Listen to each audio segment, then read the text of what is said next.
ആദ്യമായിട്ട് കൃപാസന മാതാവിനും എൻ്റെ ഈശോപ്പച്ചനും കൊടാനുകോടി നന്ദി പറയുന്നു. എൻ്റെ പേര് ആഷ്ബിയ, എൻ്റെ ഹസ്ബൻഡിൻ്റെ പേര് ജസ്റ്റിൻ. ഞങ്ങൾ അമേരിക്കയിൽ നിന്നാണ് ഈ സാക്ഷ്യം പറയാൻ വേണ്ടി വന്നത്. ഞങ്ങളുടെ കല്യാണം കഴിഞ്ഞിട്ട് 9 വർഷമായിരുന്നു. ഞങ്ങൾക്ക് കുഞ്ഞുങ്ങളില്ലായിരുന്നു.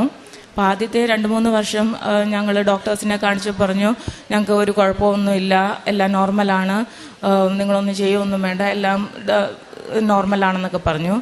ഒരു 4 years ഒക്കെ കഴിഞ്ഞപ്പോഴത്തേനും ഡോക്ടേഴ്സ് പറഞ്ഞു, എന്നെ ചെക്കപ്പ് ചെയ്തിട്ട് പറഞ്ഞു എൻ്റെ ട്യൂബ് 2 ബ്ലോക്കാന്ന് പറഞ്ഞു. പക്ഷെ അവർ പറഞ്ഞു അതൊരു ചെറിയ പ്രൊസീജിയറിലൂടെ നമുക്ക് തുറക്കാവുന്നേ ഉള്ളൂ. അങ്ങനെ ഒരു ട്യൂബ് 2 ഓപ്പൺ ചെയ്തു.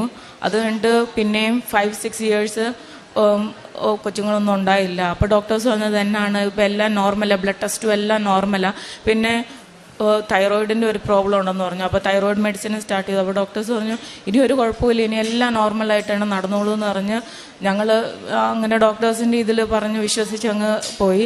പക്ഷേ ഒന്നും നടന്നില്ല. 7ാമത്തെ വർഷമായപ്പോഴത്തേനും ഞങ്ങൾ ഭയങ്കര സങ്കടപ്പെട്ട് നമുക്ക് ഒരു നിവൃത്തിയില്ലാതെ വന്നപ്പോൾ ഞങ്ങൾ നാട്ടിലേക്ക് പോന്നു. അപ്പോൾ ഞങ്ങൾ ഇവിടെ വന്ന് 1 വർഷം അവിടുത്തെ ജോലി ഉപേക്ഷിച്ച് നാട്ടിൽ വന്ന് ട്രീറ്റ്മെൻറ്റ് ചെയ്യാമെന്ന് ഓർത്തുകൊണ്ട് വന്നു. ആദ്യം ഞങ്ങൾക്ക് IVF ചെയ്യണമെന്ന് ഒരു താല്പര്യമില്ലായിരുന്നു. പക്ഷേ പിന്നെ എല്ലാവരും പറഞ്ഞു IVF ഒന്ന് ചെയ്ത് നോക്ക്, കുഴപ്പമില്ലായിരിക്കും എന്ന് ഓർത്ത് ഞങ്ങൾ IVF ചെയ്തു. ആദ്യത്തെ 2 എണ്ണം ചെയ്തപ്പോൾ ആദ്യത്തെ ഫെയിൽഡായി, 2ാമത്തേതും ഫെയിൽഡായി. അപ്പോൾ ഡോക്ടർ പറഞ്ഞു ഇനി ഒരു IVFന് നിങ്ങൾ പോകണ്ട, എന്തായാലും കുഞ്ഞുങ്ങളുണ്ടാകത്തില്ല, കാരണം എൻ്റെ ഒരു AMH എന്ന് പറഞ്ഞൊരു ലെവൽ വളരെ കുറവാണ്, അതുകൊണ്ട് ഇനി പിള്ളേരുണ്ടാകത്തേ ഇല്ലെന്ന് പറഞ്ഞു. അപ്പോഴത്തേനും ഞങ്ങൾ പറഞ്ഞു ഡോക്ടർ എന്തെങ്കിലും 1% സാധ്യതയെങ്കിലും ഉണ്ടോ, അങ്ങനെയാണ് ഞങ്ങൾ ഒന്നും കൂടെ ഒന്ന് ചെയ്യുക. അപ്പോൾ ഞങ്ങൾ കാണിച്ചുകൊണ്ടിരുന്ന ഹോസ്പിറ്റൽ ഡോക്ടർ പറഞ്ഞു ഒരു സാധ്യതയില്ല, ഇനി നിങ്ങൾ കൂടുതൽ ടെസ്റ്റ് എടുത്താൽ നിനക്ക് കൂടുതൽ ഹൈ ഡോസ് ഇഞ്ചെക്ഷൻ, വീണ്ടും 64 ഇഞ്ചെക്ഷനാണ് ഈ ഒരു ട്രീറ്റ്മെൻറ്റ് സമയത്ത് ഞാൻ എടുത്തത്.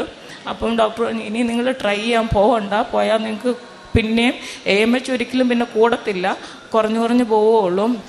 എന്നാലും ഞങ്ങൾ വേറെ ഒരു ഡോക്ടറിലൊരു ഓപ്ഷൻ നോക്കി ചോദിച്ചു. അപ്പോൾ ആ ഡോക്ടർ പറഞ്ഞു നിങ്ങൾക്ക് ഉറപ്പാണെങ്കിൽ മാത്രം ഞാൻ 1 പ്രാവശ്യവും കൂടെ ചെയ്യാമെന്ന് മറ്റേ ഹോസ്പിറ്റലിലെ ഡോക്ടർ പറഞ്ഞു.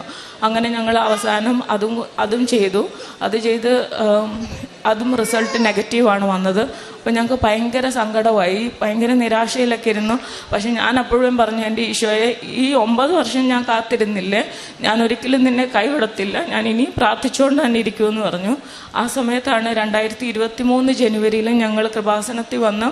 അപ്പോൾ ഞങ്ങൾ തിരിച്ച് അമേരിക്കയ്ക്ക് പോകാൻ തുടങ്ങി. കാരണം 3 എണ്ണം കഴിഞ്ഞു. ഇനി ഡോക്ടേഴ്സ് പറഞ്ഞു ഇനി ഒരു ചാൻസും ഇല്ല, മെഡിക്കൽ സയൻസിന് ഇനി ഒന്നും ചെയ്യാനില്ല, അഡോപ്ഷൻ മാത്രമേ ഉള്ളെന്ന് പറഞ്ഞു. അപ്പോഴത്തേനും ഹസ്ബൻഡ് പറഞ്ഞു നമ്മളെന്തായാലും അഡോപ്ഷൻ ചെയ്യുന്നില്ല, നമുക്ക് ഈശോ തരുമെന്ന് വിശ്വസിച്ച് അങ്ങനെ ജീവിക്കാമെന്ന് പറഞ്ഞു. ഞങ്ങളിവിടെ വന്ന് 2023 ജനുവരിയിൽ ഇവിടെ വന്ന് ഉടമ്പടി എടുത്ത് ഞങ്ങൾ ഈ മാതാവിനെ ഇങ്ങനെ ഞങ്ങൾ 2 പേരും ഒരുമിച്ച് ജോയിൻ്റ് ഉടമ്പടി എടുത്ത് ഞങ്ങളിങ്ങനെ തൊട്ടപ്പോൾ എൻ്റെ ഹസ്ബൻഡ് പറഞ്ഞു ഈ മാതാവിന് ഭയങ്കര പവറാണല്ലോടി, അവിടെ വെച്ചപ്പോഴത്തേനും തന്നെ എനിക്ക് എൻ്റെ ശരീരത്തിൽ എന്തോ തോന്നിയെന്ന് എൻ്റെ ഹസ്ബൻഡ് പറഞ്ഞു. അപ്പോൾ തന്നെ ഞങ്ങൾ ഭയങ്കരമായിട്ട് വിശ്വസിച്ച് ഞങ്ങൾ പ്രാർത്ഥിച്ചു. ഞങ്ങൾ തിരിച്ച് അമേരിക്കയ്ക്ക് പോയി. അപ്പോൾ എനിക്ക് ഭയങ്കര വിഷമമായിരുന്നു, കാരണം ഞാൻ 1 വർഷം ജോലി കഴിഞ്ഞ് വന്ന്, അപ്പോൾ ജോലി ഉപേക്ഷിച്ച് വന്ന് ഇവിടെ വന്ന് ചെയ്തു. അപ്പോൾ തിരിച്ച് ചെന്നപ്പോഴത്തേനും എല്ലാവരും ചോദിച്ചു ഒന്നും ആയില്ലേ, ഒന്നും ട്രീറ്റ്മെൻറ്റ് ഒന്നും സക്സസ് ആയില്ലേ എന്നൊക്കെ ചോദിച്ചു. പക്ഷേ ഞങ്ങൾ പറഞ്ഞ സാരമില്ല, അപ്പം ഞാൻ മാർച്ചിലാണ് പ്രതീക്ഷീകരണ പ്രാർത്ഥന ചെല്ലാൻ തുടങ്ങിയത്. മാർച്ച് തുടങ്ങി 3 മാസത്തെ മാർച്ച് ഏപ്രിൽ മെയ് ആയപ്പോഴത്തേനും ഞാൻ പ്രഗ്നൻ്റായി.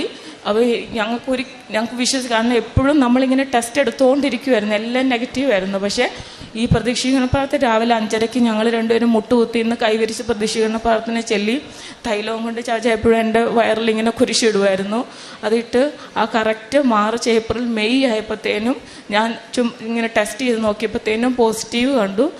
ഞങ്ങൾക്ക് എങ്ങനെ ഞാൻ ഓടി അപ്പോൾ ഞാൻ പച്ചമെഴുകുതിരി കത്തിച്ചിട്ടായിരുന്നു ഞാനിത് ടെസ്റ്റ് ചെയ്യാൻ പോയത്. ഞാൻ ഓടി വന്ന മെഴുകുതിരിയുടെ മുമ്പ് ഞങ്ങൾ 2 പേരും മുട്ടുകുത്തിന്ന് എൻ്റെ മാതാവേ നീയാണ് ഇത് ഈശോ വഴി ഞങ്ങൾക്ക് തന്നത് ഈ കുഞ്ഞിനെ.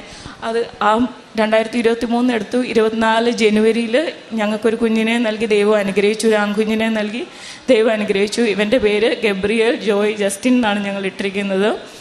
ഒരുപാട് ഞങ്ങളുടെ കൂടത്തിലുണ്ട് എൻ്റെ ജോലി ചെയ്യുന്ന വെള്ളക്കാരോടൊക്കെ ഞാൻ പറഞ്ഞു ഞങ്ങൾക്കിവിടെ ഒരു മാതാവുണ്ട് കൃപാസനത്തിൽ, എന്ത് ചോദിച്ചാലും മാതാവ് തരും.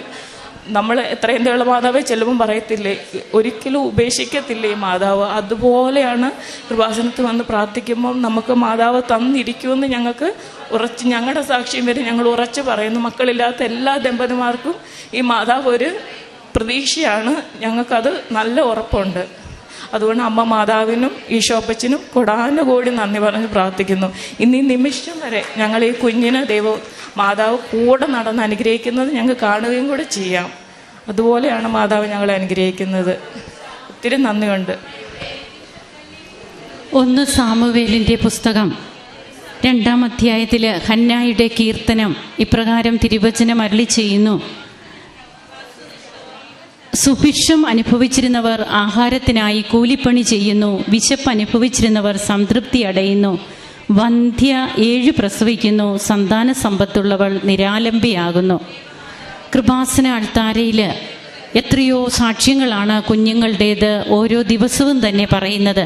അത് കുഞ്ഞുങ്ങളില്ലാത്ത മാതാപിതാക്കൾ പിന്നീട് അവർക്ക് കുഞ്ഞുങ്ങളുമായിട്ട് വന്ന് പറയുന്നതും, അതുപോലെ ജനിച്ചതിന് ശേഷവും പ്രഗ്നൻസിയിലും കുഞ്ഞുങ്ങൾക്കുണ്ടാകുന്ന കോംപ്ലിക്കേഷൻസ്, അതിനെക്കുറിച്ചൊക്കെ കുഞ്ഞുങ്ങളുമായിട്ട് വന്ന് സാക്ഷ്യം പറയുന്നതും, അങ്ങനെ കുഞ്ഞുങ്ങളുടെ സാക്ഷ്യങ്ങൾ തന്നെ നിരവധിയാണ്. നാം സാക്ഷ്യം വ്യക്തമായി കേട്ടു. 9 വർഷത്തിലേറെയായി കുഞ്ഞുങ്ങളില്ല. IVF 3 പ്രാവശ്യമാണ്. 3 പ്രാവശ്യം ചെയ്തു. മറ്റ് ട്രീറ്റ്മെൻറ്റുകളൊക്കെ എടുക്കാവുന്നതൊക്കെ എടുത്തു. ഡോക്ടേഴ്സിനെ പലരെ മാറി മാറി കാണുന്നു. ഇനി നിങ്ങൾക്ക് കുഞ്ഞുങ്ങൾ ഉണ്ടാകില്ല. എത്ര ഇഞ്ചക്ഷനാണ് ഓരോ ട്രീറ്റ്മെൻറ്റിൻ്റെ ഭാഗമായിട്ട് എടുത്തത്, ഇതൊക്കെ നാം കേട്ടതാണ്. അപ്പോൾ ഇനി കുഞ്ഞുങ്ങൾ ഉണ്ടാകാനേ സാധ്യതയില്ല. അഡോപ്ഷൻ പറഞ്ഞ ഒരു സാക്ഷ്യം. ഇത് മാത്രമല്ല, ഇതിനുപരി അഡോപ്ഷനൊക്കെ പറഞ്ഞ് ഇതിലും വർഷങ്ങളായതൊക്കെ ഇവിടെ പങ്കുവെച്ച് കഴിഞ്ഞ അൾത്താരയാണിത്. അപ്പോൾ ഈ മകൾ പറഞ്ഞതുപോലെ പരിശുദ്ധ അമ്മയുടെ മാധ്യസ്ഥ ശക്തി അവർക്ക് ഉടമ്പടി എടുക്കാൻ വന്ന അന്നേ അവർക്ക് അനുഭവപ്പെട്ടു. ഈ അമ്മയ്ക്ക് ശക്തിയുണ്ട്. അതായത് കൃപാസന അമ്മ വേറെ ആരും അല്ല, വേറൊരു മാതാവല്ല, നമുക്ക് സ്വർഗത്തിലുള്ള പരിശുദ്ധ അമ്മ, ഈശോയുടെ അമ്മ. അപ്പോൾ ആ അമ്മയുടെ അപദാനങ്ങൾ പാടി പ്രകീർത്തിക്കുന്നതാണ് തിരുസഭയിലുടനീളം നമുക്ക് കാണുവാൻ കഴിയുക. നമുക്ക് കരങ്ങളടിച്ച് ഈശോയ്ക്കും അമ്മയ്ക്കും നന്ദി പറയാം, ദൈവത്തെ ആരാധിക്കാം, മഹത്വപ്പെടുത്താം. അത്യപൂർവ ദൈവാനുഭവങ്ങൾ